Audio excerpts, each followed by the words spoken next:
have a career question that was sent in.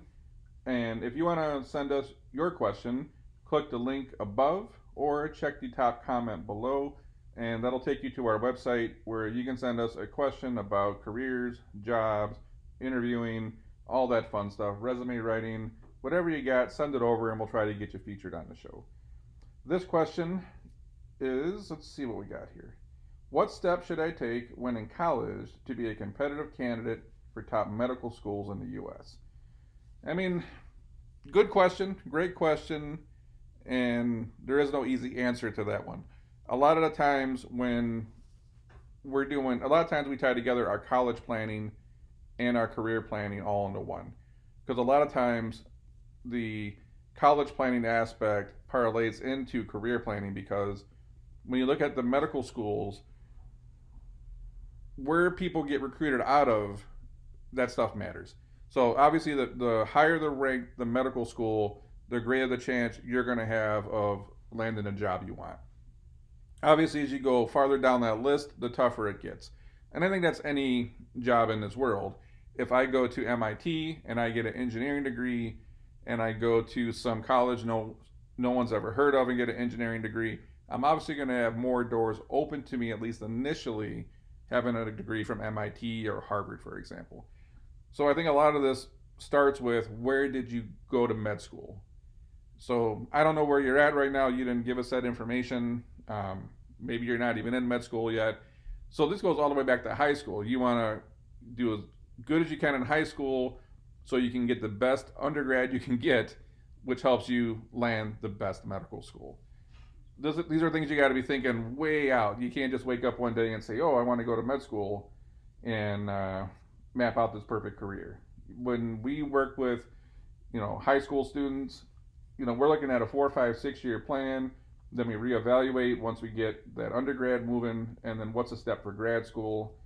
So a lot of things have already been, you're probably already too late for some of that stuff, but depending on where you're at, keep in mind, it's really going to come down to what med school you go to.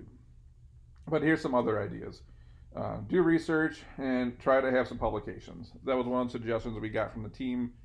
The more your name is mentioned out, we call it building online equity, your personal branding.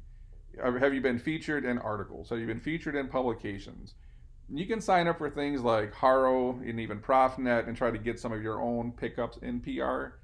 A lot of times you might see a request come out from journalists saying, what's the first year of med school like? You want to jump in there and you want to try to give the journalist a response so you get a quote. So when you're looking at where your career is going to be, whether you're trying to get into a certain med school or you're trying to get a job at a certain place, when they Google you, now everyone Googles you, keep that in mind. Recruiters, HR, all aspects of your future employer, they're going to Google you to see who are you? Good stuff, bad stuff. If they start seeing stuff where you've been picked up in PR, maybe you've been featured on something like CNN or Bloomberg, if you've had other publications, this stuff is going to matter and it helps build your profile. The second one, try to shadow at a doctor's office during term breaks. It's one of those things that just trying to soak up as much knowledge as you can. Anything you can add to your resume that shows you have more experience and you're more valuable than the next person. Let's keep in mind, everything in this world is competitive, but we know anything that is related to med school and becoming a doctor is ultra competitive, the same way with lawyers. So if you can find some way to outwork your competitors, to add more stuff to your resume, to get more experience, you got to do it. And then the third recommendation was get good grades to achieve this. You just need to satisfy your pre-med requirements. You don't need to choose a difficult major. So it's one of those things that when someone's looking at your transcript and your background, the idea is you want to be able to present a case that you look as top-notch as possible. I think this recommendation is actually coming from someone that's got experience with their spouse going through med school. You're better off knocking out the great grades to make sure you meet your pre-med requirements. So when they capitalize, you don't need to choose a difficult major. It's one of those things where, do you want to cause yourself more struggle with a difficult major and your grades don't look as good? The idea is to come out looking is, people are looking at numbers. What's that GPA? What did they do? You're going to get measured by this. A lot of times people are going to say, I want the top 10% of people in this class. I want the top 10% of GPA. Don't make your life more difficult than you have to, is the insight that this person's bringing.